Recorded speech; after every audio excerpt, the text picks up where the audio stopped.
আসসালামু আলাইকুম। বই ঘরে আপনাকে স্বাগতম।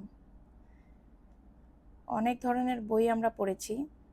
মোহাম্মদ জাফর ইকবালের বিভিন্ন বইয়ের মধ্যে আমার সবচেয়ে পছন্দের একটি বই আজকে পড়ে শোনাবো। দীপু নাম্বার 2। এই বইটি সত্যি অসাধারণ একটি বই এবং অন্যরকম সুন্দর। আশা করছি যারা পড়েননি তাদের ভালো লাগবে, আর যারা পড়েছেন তারা আবার আগের জিনিসগুলো মনে করে বেশ আনন্দ পাবেন এবং তাদেরও খুব ভালো লাগবে। অসম্ভব সুন্দর বন্ধুত্বের গল্প আছে এখানে। আশা করি ভালো লাগবে আপনাদের। তাহলে শুরু করা যাক।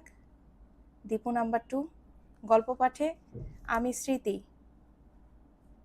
দীপু নাম্বার 2, মোহাম্মদ জাফর ইকবাল। ক্লাসের সামনে দাঁড়িয়ে দীপুর হঠাৎ খুব খারাপ লাগলো। প্রতি বছর ওর নতুন জায়গায়, নতুন স্কুলে গিয়ে নতুন ক্লাসে ঢুকতে হয়। মোটামুটি ভালো ছাত্র সে, ফার্স্ট না হলেও পরীক্ষায় সেকেন্ড থার্ড হয় সহজেই। অথচ বরাবর রোল নাম্বার হয় 47 না হয় 58। নতুন স্কুলে গেলে রোল নম্বর তো পেছনে হবেই। রোল নাম্বারের জন্য ওর তেমন দুঃখ নেই, কিন্তু নিজের স্কুলের নিজের বন্ধুবান্ধবদের ছেড়ে নতুন জায়গায় অপরিচিত ছেলেদের মাঝে হাজির হতে ওর খুব বিচ্ছিরি লাগে। অথচ দীপুর প্রতি বছরই তা করতে হয়।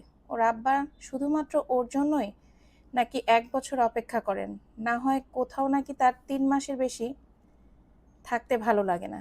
পৃথিবীর সব কয়টা আব্বা একরকম, অথচ ওর আব্বা যে কেমন করে সম্পূর্ণ অন্যরকম হয়ে গেলেন দীপু এখনও বুঝে উঠতে পারে না। ক্লাসটা বড়। দরজায় দাঁড়িয়ে সে দেখতে পায় হাজার হাজার মাথা, কুচকুচে কালো চুলের নিচে চকচকে চোখ ওর দিকে তাকিয়ে আছে।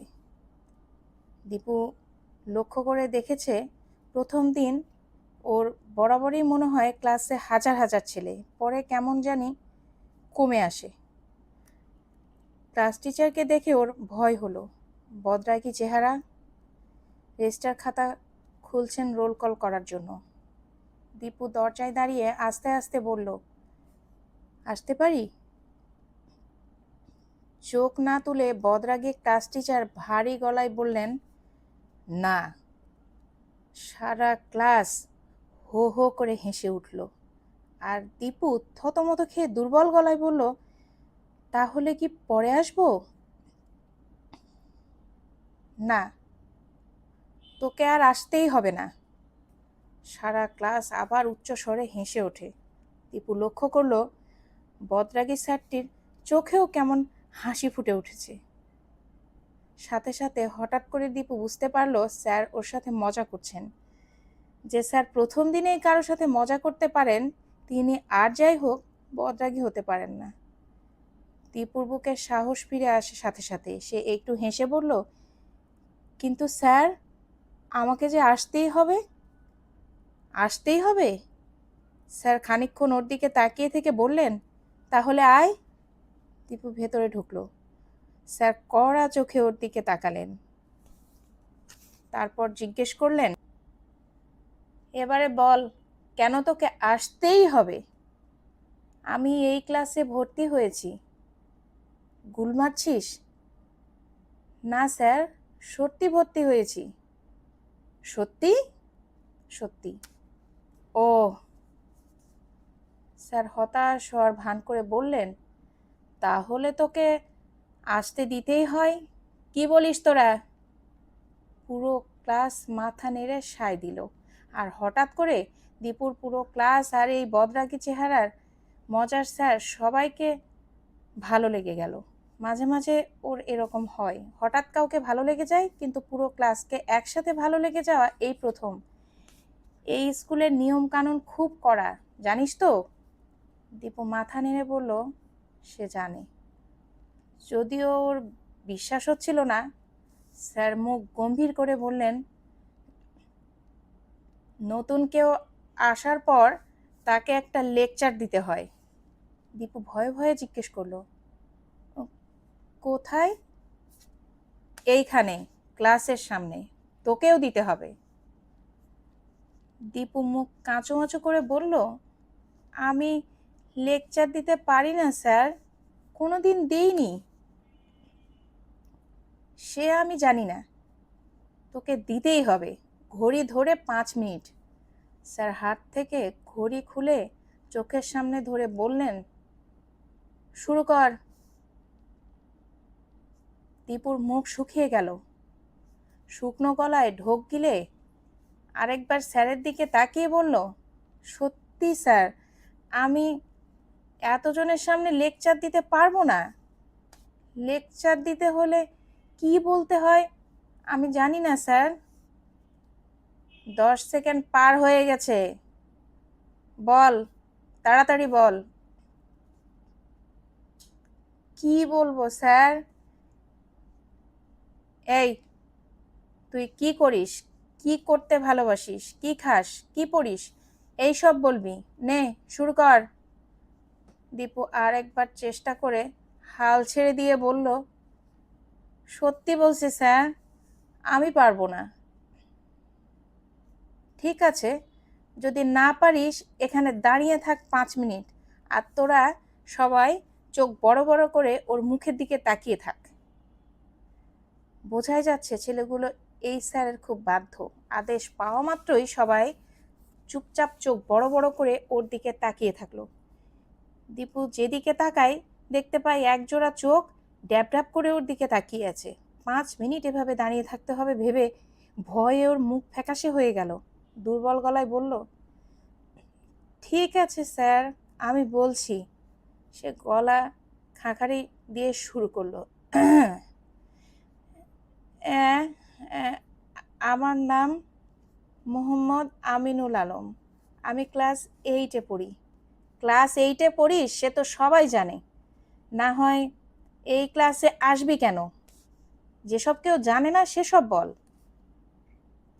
আমি এর আগে ক্লাস 7-এ ছিলাম বগুড়া জেলা স্কুলে, ক্লাস 6-এ ছিলাম চিটাগাং কলেজিয়েট স্কুলে, ক্লাস 5-এ থাকতে পড়তাম বান্দরবান হাই স্কুল, ক্লাস 4-এ পচাগড় প্রাইমারি স্কুলে, ক্লাস 3-তে কিশোরী মোহন পাঠশালা সিলেটে। তার আগে ক্লাস 2-তে ছিলাম। দীপু মাথা চুলকাতে থাকে মনে করার জন্য। মনে করতে না পেরে বলল, রাঙামাটিতে, স্কুলটার নাম মনে নেই।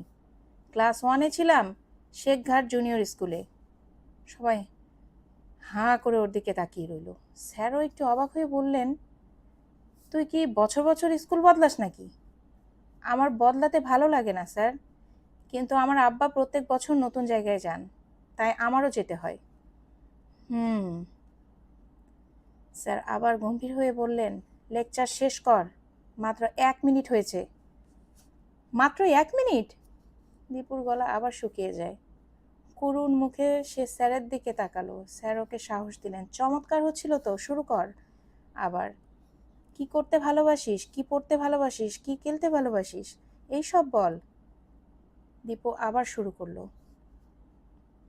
আমি ডিটেকটিভ বই পড়তে খুব ভালোবাসি। আমি অনেকগুলো ডিটেকটিভ বই পড়েছি, তার মাঝে সবচেয়ে ভালো হচ্ছে।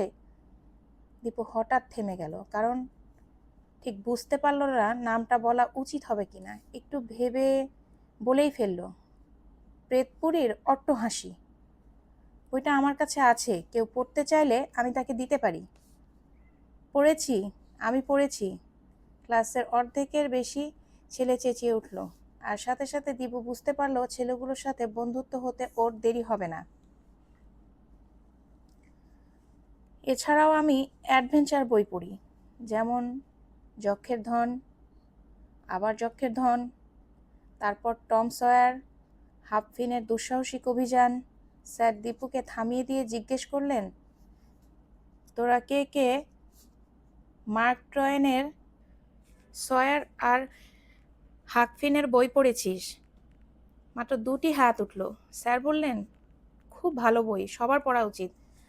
আছে তোর কাছে বই দুটি? আছে স্যার, তোর বন্ধুদের পড়তে দিস। Dev sir. এবারে শেষ কর তোর লেকচার। দিব আবার শুরু করলো, গল্পের বই ছাড়া আমার খেলতে ভালো লাগে, বগুড়া জেলা স্কুলে থাকতে ক্লাস 8-এ আমরা হারিয়ে দিয়েছিলাম।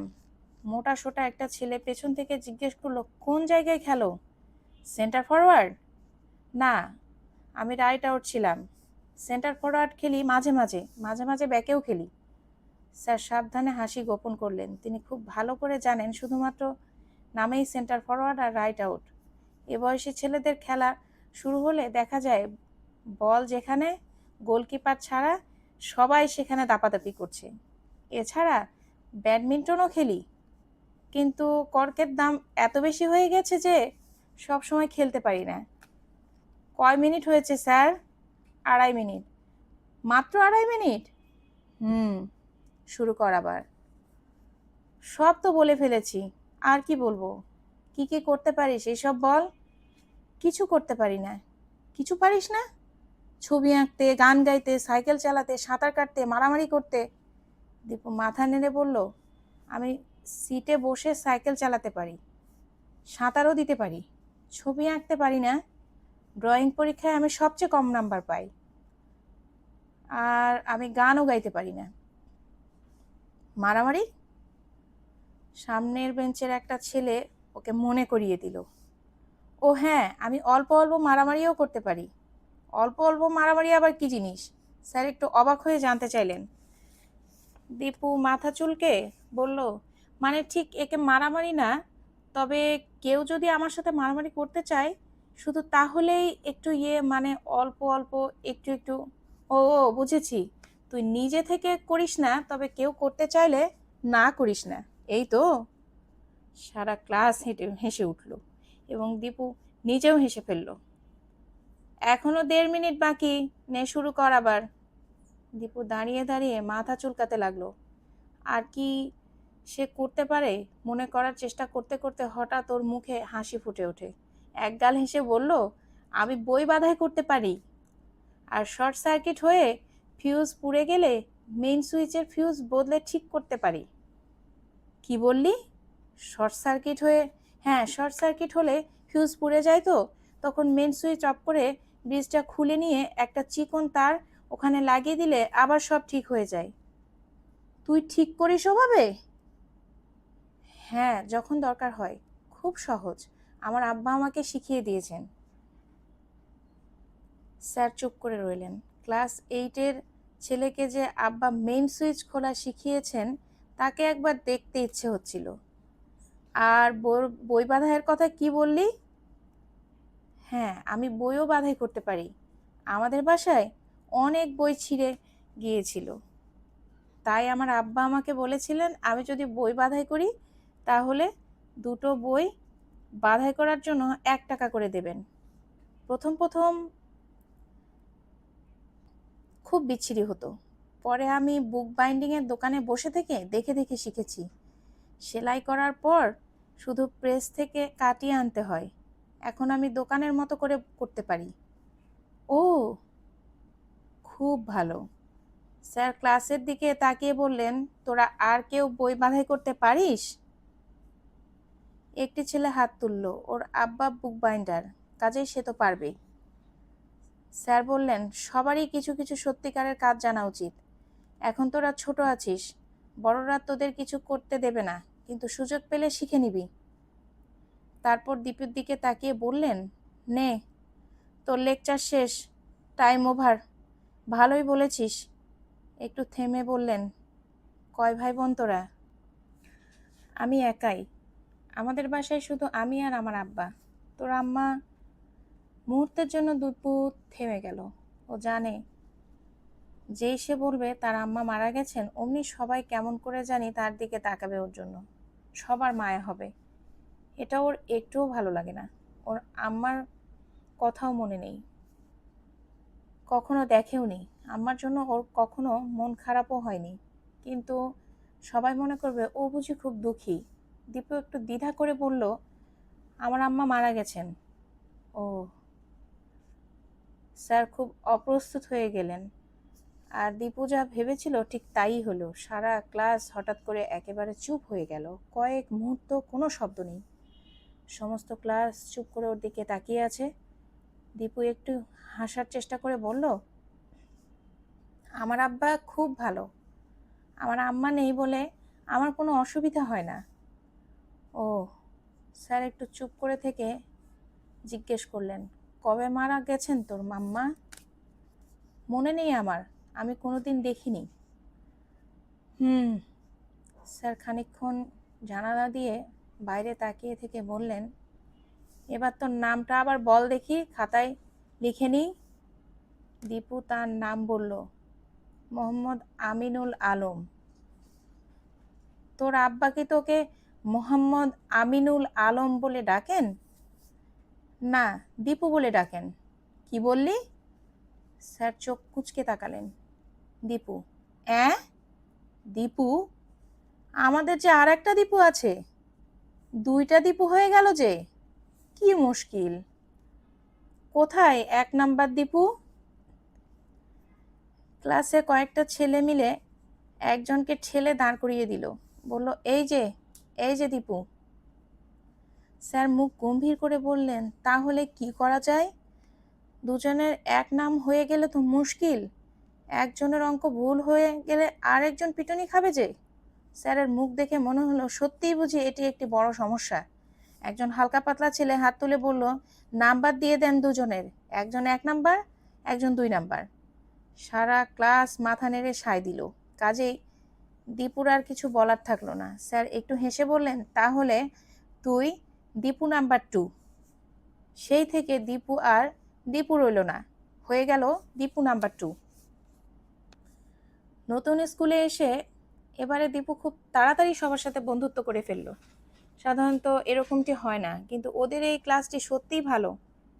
বোধহয় ক্লাস টিচারটি ভালো বলেই শুধু একটি ছেলের সাথে তার গন্ডগোল বেঁধে গেল প্রথম দিন থেকেই। ছেলেটি বয়সে একটু বড়, স্বাস্থ্য খুব ভালো নয়, কিন্তু বোঝা যায় গায়ে খুব জোর।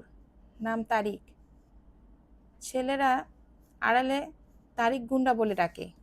সামনাসামনি ডেকে ফেললেও সে খুব একটা রাগ হয় না, বরং একটু খুশিই হয় বলে মনে হয়। প্রথম দিনেই তারিক এসে দীপুর পেছনে চাটি মেরে জিজ্ঞেস করলো, এই, তুই বই বাঁধাই করতে পারিস?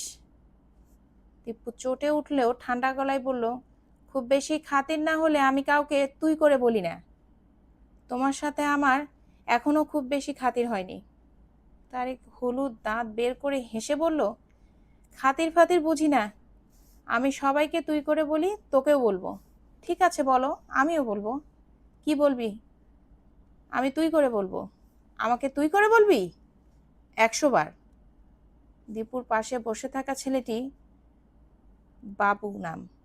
দীপুকে একটা চিমটি কাটলো, কিন্তু দীপু তেমন গা করলো না। ও জানে এখন সে যদি তারিককে জোর খাটাতে দেয়, সে বরাবর জোর খাটিয়ে যাবে। তারিক খানিকক্ষণ ওর দিকে তাকিয়ে থেকে কিছু না বলে চলে গেল। পাশে বসে থাকা বাবু ফিসফিস করে বলল, সর্বনাশ, তারিকের সাথে ঝগড়া করতে চাইছিস? কে বলল আমি ঝগড়া করতে চাইছি? ও যা বলে শুনে যাও। এছাড়া বাবা 12টা বাজিয়ে দিবে। সে কি করবে? পেটাবে? ওকে চেনো না তুমি? ও সব করতে পারে। একবার মিউনিসিপ্যাল স্কুলের খেলার পর ওদের হাফ ব্যাগকে চাকু মেরেছিল, জানো? দীপু কিছু বলল না। সব স্কুলে এরকম একটি দুটি ছেলে থাকে, গায়ে বেশি জোর বলে নিরীহ ভালো ছেলেগুলোকে উৎপাত করে বেড়ায়। দীপু যদি একটু নরম হয়ে থাকে তাহলেই তারিক বেশি কিছু বলবে না। কিন্তু কেন দীপু নরম হয়ে থাকবে? এর পরের কদিন তারিক ওকে এড়িয়ে গেল। দীপু আর নিজে থেকে কিছু বলল না। আবার তারিকের সাথে ওর গন্ডগোল লাগলো ড্রিল ক্লাসে। প্রতি বুধবার বিকেলে ড্রিল ক্লাস। বরাবর সে দেখে এসেছে ড্রিল ক্লাস হয় সবচেয়ে মজার, লাভ ঝাপ হইচই স্ফূর্তি। অথচ এখানে দেখলো ড্রিম ক্লাসে যাবার আগে সবার চোখ মুখ শুকিয়ে গেছে। বাবুর কাছে শুনতে পেল ড্রিম ক্লাসের স্যার নাকি আগে মিলিটারিতে ছিলেন, আর ছেলেদের একবারে মিলিটারিদের মতো খাটিয়ে নেন, মারপিট করেন ইচ্ছা মতো। মার খেতে কখনো ভালো লাগে না, কিন্তু ড্রিল ক্লাসে মারপিট করার সুযোগটা হয় কিভাবে সেটা দীপু বুঝতে পারলো না। এখানে তো আর বাড়ির কাজ বা পরামুখস্থ নেই। ব্যাপারটা বুঝতে পারলো একটু পরে। ড্রিল স্যার মাঠে রোদের মাঝে সবাইকে লাইন করে দাঁড় করিয়ে দিলেন, বললেন, এক দৌড়ে ওই দেয়াল ছুঁয়ে ফিরে আসবে। আজকে শেষ 10 জন। দীপু একটু অবাক হয়ে জিজ্ঞেস করলো, শেষ 10 জন মানে? শেষ 10 জন পিটুনি খাবে, অন্য সময় শেষ 5 জন খেত। তুমি দৌড়াতে পারো তো? দীপু মাথা নাড়ল। হুঁ বাবা, দৌড়াতে না পারলে বেতের বাড়ি খেতে হবে। ড্রিল স্যার হুইসেল দিতেই সবাই প্রাণপণে ছুটতে লাগলো। দেয়ালটি মাথার আরেক মাঠের। ছুটতে ছুটতে দম বেরিয়ে যেতে চায়। দীপু মোটামুটি প্রথম দিকেই ছিল, কিন্তু হঠাৎ হুমড়ি খেয়ে পা বেঁধে পড়ে গেল। মাটিতে আছড়ে পড়ার আগের মুহূর্তে দেখলো তারেক হলুদ দাঁত বের করে হাসতে হাসতে ওর উপর দিয়ে ঝাঁপিয়ে পার হয়ে যাচ্ছে। পেছন থেকে পা বাঁধিয়ে সেই দীপুকে ফেলে দিয়েছে। দীপু বুঝতে পারছিল ও যদি উঠে আবার দৌড়াতে শুরু না করে তাহলে বেত খেতে হবে, কিন্তু এমন লেগেছে পায়ে যে ওর ওঠার শক্তি নেই। চোখে পানি এসে যাচ্ছিল যন্ত্রণায়। কোনো মতে সামলে নিয়ে সে উঠে দাঁড়ালো, তারপর পা টেনে টেনে দৌড়াতে লাগলো, কিন্তু প্রাণপণ চেষ্টা করেও সে পারল না। শেষ 10 জনের ভেতর থেকে গেল। প্রচণ্ড মারতে পারেন ড্রিল স্যার। দীপু বেশ শক্ত ছেলে, তবু ওর চোখে পানি এসে গেল। ওর নিজের থেকে বেশি খারাপ লাগলো টিপু আর সাজ্জাদের জন্য। টিপু ফার্স্ট বয়, খুব ভালো ছেলে, কিন্তু দৌড়াতে পারে না ভালো, কাজেই প্রতি বুধবার স্যার ওকে পিটিয়ে সুখ করে নেন। সাজ্জাদের কথা আলাদা, এত দুর্বল যে ওর দৌড়ানোর কোনো প্রশ্নই আসে না, কিন্তু ড্রিল স্যার কিছুই শুনবেন না। 45 মিনিটের ড্রিল ক্লাসটি মনে হয় 45 ঘন্টা লম্বা। ক্লাসের শেষে সবাই একেবারে নেতিয়ে পড়েছে। ছুটির ঘন্টা যখন পড়ল তখন সবাই হাঁপ ছেড়ে বাঁচল। আছাড় খেয়ে দীপুর পায়ে বেশ লেগেছে। ছুটির পর ও যখন বাসায় ফিরে যাচ্ছিল তখন সে অল্প অল্প খোঁড়াচ্ছে। রাস্তার মোড়ে ওর তারেকের সাথে দেখা হলো। হাতে একটা সিগারেট আড়াল করে ধরে রেখেছে সে। ওকে দেখে দাঁত বের করে হেসে বলল, কিরে বুক বাইন্ডার? দীপু কথা না বলে হেঁটে যেতে লাগলো। তারেক এদিক সেদিক তাকিয়ে সিগারেটের দুটি লম্বা টান দিয়ে সিগারেটটি ফেলে দিয়ে ওর পাশে পাশে হেঁটে যেতে থাকে। ইচ্ছে করে একটা ধাক্কা দিয়ে বলল, কি রে, আমার কয়টা বই বাইন্ডিং করে দিবি? দীপু অনেক কষ্ট করে সহ্য করে যাচ্ছিল, যদিও ভেতরে ভেতরে ও রাগে ফেটে পড়তে চাইছিল। তবুও ঠান্ডা গলায় বলল, দেব। কত করে পয়সা নিবি? পয়সা নেব না। ফ্রি করে দিবি? কেন ফ্রি করে দিবি? এমনি এমনি বুঝি কেউ বই বাইন্ডিং করে দেয়? আমি কি তোর নাকি যে ফ্রিতে করে দিবি? দীপুর মুখ রাগে লাল হয়ে ওঠে। দাঁড়িয়ে পড়ে শার্টের হাতা গুটিয়ে তারিকের চোখের দিকে তাকিয়ে বলল, শোন তারিক, তুই কি আমার সাথে ঝগড়া করতে চাস? তারিক একটু থতমত খেয়ে বলল, কেন? ঝগড়া করতে চাই কে বলল? তাহলে এরকম করছিস কেন? তুই দৌড়ের মাঠে আমাকে ল্যাং মেরে ফেলে মার খাইয়েছিস, এখন আবার আজে বাজে কথা বলে আমাকে খেপাতে চাইছিস কেন? মারামারি করবি আমার সাথে? খুব যে চোখ লাল করছিস আমার ওপরে। দেখ তারিক, আমাকে টিপু সাজ্জাদ বা বাবু পাসনি যে তুই যা ইচ্ছে বলবি আর আমি চুপ করে থাকবো। যদি আমার সাথে মারামারি করতে চাস আয়, আমি কাউকে ভয় পাই না। আর যদি না চাস সোজা তুই তোর বাসায় যা, আমি আমার বাসায় যাই। দীপু খুব যে একটা মারপিট করে অভ্যস্ত তা নয়, কিন্তু এই মুহূর্তে সে যেরকম জোর গলায় তারিককে সাবধান করে দিল যে তারিক আর ওকে ঘাঁটাতে সাহস করলো না। মুখ বাঁকা করে হেসে বলল, খুব ডাঁট মারছিস? এমন ধোলাই দেব একদিন যে বাপের নাম ভুলে যাবি। আজকেই দে না, এখনই দে না। তারিক খানিকক্ষণ ওর দিকে তাকিয়ে হেঁটে পাশের গলিতে ঢুকে গেল।